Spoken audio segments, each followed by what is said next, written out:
Ceux qui ont visité ou travaillé en Chine savent que la corruption y est un problème récurrent. Les membres du Parti communiste reçoivent des bénéfices cachés qui appartiennent en fait au peuple chinois. Notre dossier interdit du jour vous en dit plus. Selon un hebdomadaire économique chinois, les bénéfices de certaines entreprises sont dissimulés pour ne pas être reversés en salaire, mais consacrés à d'autres projets. Mais que sont ces autres projets ? L'un d'entre eux est appelé le schéma des salaires fantômes. Une personne est payée sans avoir eu à effectuer aucun travail. Par exemple, 30 membres du Parti communiste retraités du département de l'éducation dans la province du Roubaix continuent de recevoir le même salaire année après année. La fille d'un ancien secrétaire de parti au niveau cantonal a reçu un salaire pendant 5 ans sans avoir effectué aucune tâche. Dans la province du Shandong, plusieurs responsables accusés de crimes ont continué de percevoir un salaire alors qu'ils se trouvaient en prison. Dans la province de Shanxi, 2100 personnes étaient ainsi payées pour ne rien faire. Il y a aussi la tactique des logements sociaux pour les responsables du PCC. Ceux-ci reçoivent des logements à 1/8 du prix du marché dans le centre-ville de Pékin. Ils reçoivent un téléphone avec un forfait mensuel de 500 yuan et les crèches de l'administration reçoivent des enveloppes de dizaines de millions de yuan chaque année. Pour lui, Kai Ming, le directeur de l'Institut d'observation contemporaine, il s'agit d'un phénomène courant à tous les niveaux du PCC. Ils sont approvisionnés en aliments sains. Ils ont leur propre maison d'hôtes, leur trésorerie privée et leur cantine. Tous les aliments sont disponibles à très bas prix avec plus de variété. C'est très commun pour ce genre d'institution nationale. Tout le monde sait et tout le monde critique, mais personne n'y peut rien.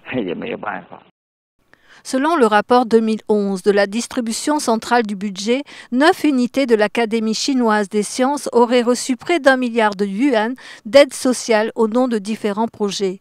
Un département financier du ministère de la Protection de l'Environnement a détourné 850 000 yuan de fonds en les attribuant à des soi-disant défraiements de repas. Le ministère des Terres et des Ressources a détourné 11,6 millions de yuan et le ministère de la Technologie, de l'Industrie et de l'Information a distribué plus de 4 millions de yuan en indemnités non reprises dans son budget. Ces bénéfices cachés sont un privilège typique du système communiste.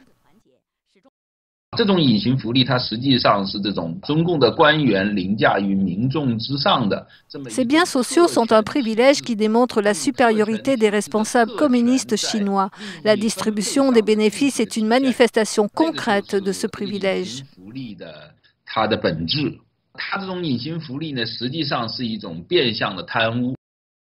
Dans ce système privilégié, aucun système de surveillance n'existe. Le public ne peut rien dire sur le comportement des autorités. Les agences et les responsables du parti peuvent facilement transférer des biens de l'État vers leur propre trésorerie en dehors du système, puis dans leur propre poche. NetEase a publié un rapport sur les salaires en 2011, reprenant un total de 261 entreprises d'État.